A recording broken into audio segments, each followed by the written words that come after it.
धर्मराज युधिष्ठिर कहने लगे कि भगवन, मैंने ज्येष्ठ शुक्ल एकादशी के व्रत का महात्म्य सुना।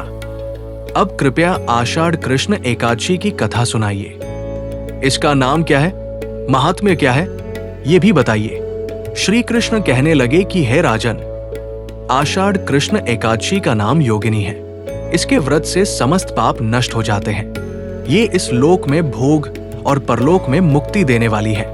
ये तीनों लोकों में प्रसिद्ध है। मैं तुमसे पुराणों में वर्णन की हुई कथा कहता हूं, ध्यान पूर्वक सुनो। स्वर्गधाम की अलकापुरी नामक नगरी में कुबेर नाम का एक राजा रहता था। वो शिव भक्त था और प्रतिदिन शिव की पूजा किया करता था। हेम नाम का एक माली पूजन के लिए उसके यहाँ फूल लाया करता था। हेम की विशालाक्षी नाम की सुंदर स्त्री थी। एक दिन वो मानसरोवर से पुष्प तो ले आया, लेकिन कामासक्त होने के कारण वो अपनी स्त्री से हास्य विनोद तथा रमन करने लगा। इधर राजा उसकी दोपहर तक राहत देखता रहा। अंत में राजा कुबेर ने सेवकों को आज्ञा दी कि तुम लोग जाकर माली के न आने का कारण पता करो, क्योंकि वो अभी तक पुष्प लेकर नहीं आया। सेवकों ने कहा कि महाराज, वो पापी अतिकामी है, अपनी स्त्री के साथ हास्य विनोद और रमन कर रहा होगा। ये सुनकर कुबेर ने क्रोधित होकर उसे बुलाया। हे माली राजा के भय से कांपता हुआ उपस्थित हुआ।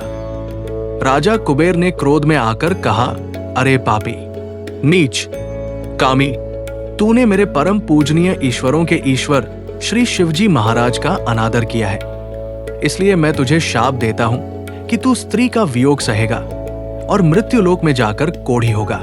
कुबेर के शाप से हेम माली का स्वर्ग से पतन हो गया और वो उसी क्षण पृथ्वी पर गिर गया। भूतल पर आते ही उसके शरीर में श्वेत कोढ़ हो गया। उसकी स्त्री भी उसी समय अंतर्ध्यान हो गई। मृत्युलोक में आकर माली ने महान दुख भोगे। भयानक जंगल में जाकर बिना अन्न और जल के भटकता रहा। रात्रि को निद्रा भी नहीं आती थी, परंतु शिवजी की पूजा के प्रभाव से उसको पिछले जन्म की स्मृति का ज्ञान अवश्य रहा। घूमते घूमते एक दिन वो मार्कंडेय ऋषि के आश्रम में पहुंच गया, जो ब्रह्मा से भी अधिक वृद्ध थे और जिनका आश्रम ब्रह्मा की सभा के समान लगता था। हेम माली वहां जाकर उनके पैरों में पड़ गया। उसे देखकर मार्कंडेय ऋषि बोले, तुमने ऐसा कौन सा पाप किया है जिसके प्रभाव से ये हालत हो गई? हेम माली ने सारा वृत्तांत कह सुनाया।